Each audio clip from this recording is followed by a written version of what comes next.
New Garnier Men Acno Fight Gentle Cleanser. ये है gentle on skin, tough on pimples. Adam Zampa's 4-wicket haul, just headlines in all-round bowling performance, albeit in a game of less consequence between Australia and Oman in this World Cup. 104 all out. Australia have done the first bit right. They're likely to pick up 2 more points. We look back at that innings, about the positives for Australia, about the challenges for Oman on ESPN Cricket for Timeout, powered by Garnier Men. Sabah Kareem and Carlos Brathwaite. You'll hear from Ashton Agar as well. As far as pre-innings predictions go, Ashton was 110, Sabah was 120, Carlos was 100. Very good. I went 160, and that's always so that my least accurate guest looks better. Yeah, it doesn't finish so last. Much. Thanks a ton, Ron. Anytime. I really appreciate it. Anytime. Very hard to really get too detailed either way in this, because it just seems like that sort of game. But we have to begin. Shall we begin with Adam Zampa? 4 wickets.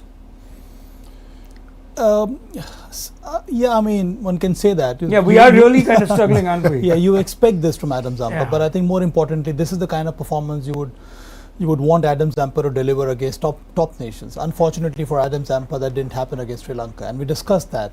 I think he was far too slow in there. The length wasn't so correct, and I think he got hammered against Sri Lanka. But I think this is a good recovery from Adam Zampa to have that 4-wicket haul. But Australia is in that classic St. Agnes's lament, Ronak. I am on fire, yet we do not burn. I think that's the issue with Australia at this stage. They're out of the tournament. They had to come out and play. They possibly cannot do anything else except by having such a commanding, bowling performance. Sorry, sir. Could you repeat that line? I was distracted on the fan questions. That's fire. This is a classic St. Agnes's lament. Oh. I am on fire, yet I do not burn. You learn something new every day. Ashton, are you around, Ashton? Are you taking notes? Yes, yeah. I mean, how do you follow that? Poetry, wisdom, whatever else you want to call it. Yeah, I mean, It's such a situation like that, Ashton, isn't it? Ashton tried to keep a straight we face should for just an ask answer. you every single question. I loved it. I actually loved it, and Carlos's reaction said it all as well. There's nothing you can say. I mean, yeah, other than agree, nod your head, and maybe write that line down. And to everyone who's watching, yeah, replay that. Okay, I'm going to try and pick out some key points here. Ashton, let's just talk maybe when Australia came in with this bowling attack. And yes, it was missing some superstars and some firepower. Can't get over fire right now. But you expected Bartlett to do exactly this with the new ball. You expected Zampa to have an impact in the middle. This was the plan, wasn't it, for the tournament? Yeah, this was the plan. I mean, early damage with the swinging ball, that's Xavier Bartlett's strength. And I think when you're not express pace, your accuracy has to be absolutely spot on, because as soon as you're not on, the batters will take full toll because they have that little bit more time. You don't have that X factor with the speed. You expect Adam Zampa to do a job. He's done it for a really long time, and if anything, his skills are probably getting better. He's bowling more attacking than I've ever seen before, which is pretty cool. You don't see him bowl down the seam a lot. Usually you see him bowl across the seam and try and muddle the batter's thinking, whether it's a wrong or a leg break. But recently I've seen him bowl down the seam a lot, and he's really trying to spin the ball, which is a good thing, but it does lend itself to bowling slower sometimes, so which means the batters like Sri Lanka can get a hold of it. But it was a good bowling performance, albeit they still missed a few times, and they could have bowled them out for 80 if they didn't miss those times as well. This is a question from Anmol, if I can put it to you, Ashton. He says, Zampa seems to have slowed down his run-up today compared to other matches. Has that helped with his accuracy? What's the difference? What was he looking to do before with a quicker run-up? Firstly, is the observation accurate? Oh, it's hard to say. There's a chance he might have a really keen eye and he's noticed a slowdown in Zamp's run-up. Sometimes the energy of the game does that to you as well. You just don't move as fast because there's no one in the crowd. The game doesn't mean a lot in the scheme of the World Cup, albeit it's important for Australia to win. Or maybe he's trying to bowl slower, and sometimes when you've got too much momentum through the crease, you can't bowl as slow as you'd like. He might have assessed the pitch and gone, you know what, the slower speed might grip a bit more, and that's actually what it did do tonight. The slower balls gripped, and the cross seam, slightly faster ones skidded on. Carlos? anything to add? But I wanted to ask Ashton, how difficult is it as a spinner when we turn up to spinning tracks?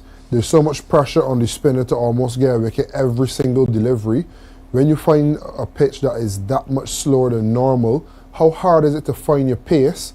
And then a follow-up to that would be, how hard or easy is it to keep your emotions in check and just stick to your processes instead of trying to get that wicket every ball?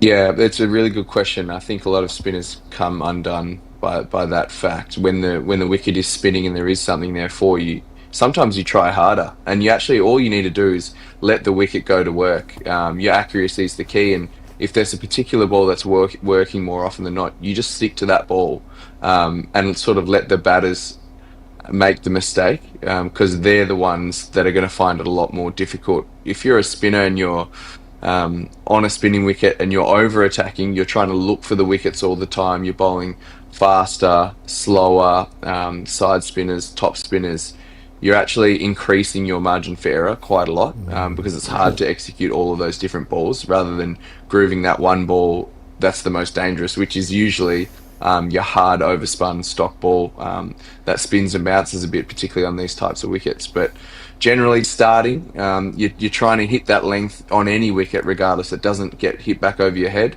and then you work out with the speed of the wicket, how quick did the ball come off the pitch.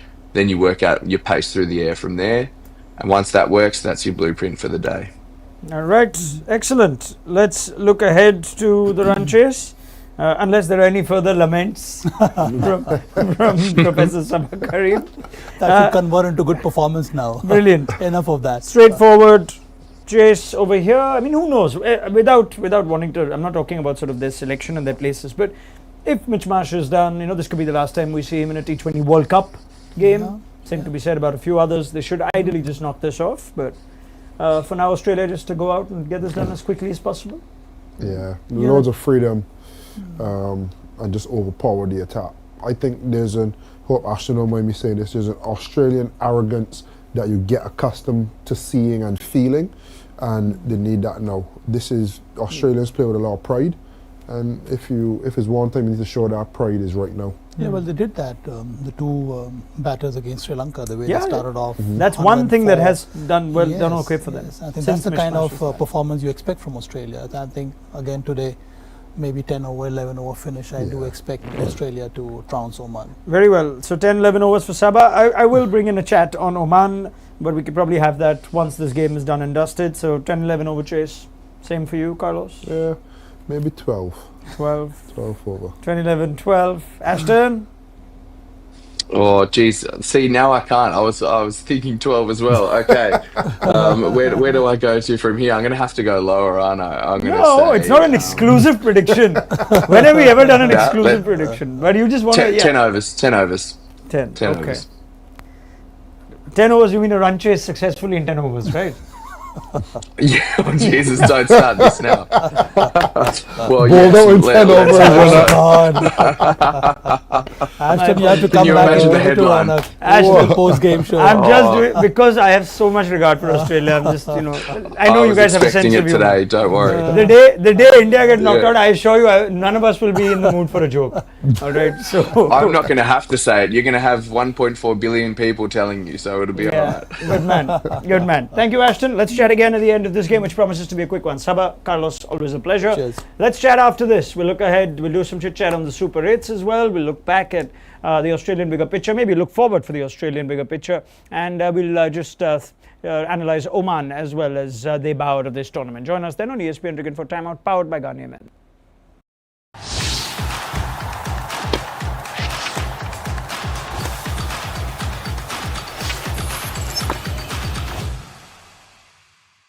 New Garnier Men Acno Fight Gentle Cleanser. ये है gentle on skin, tough on pimples.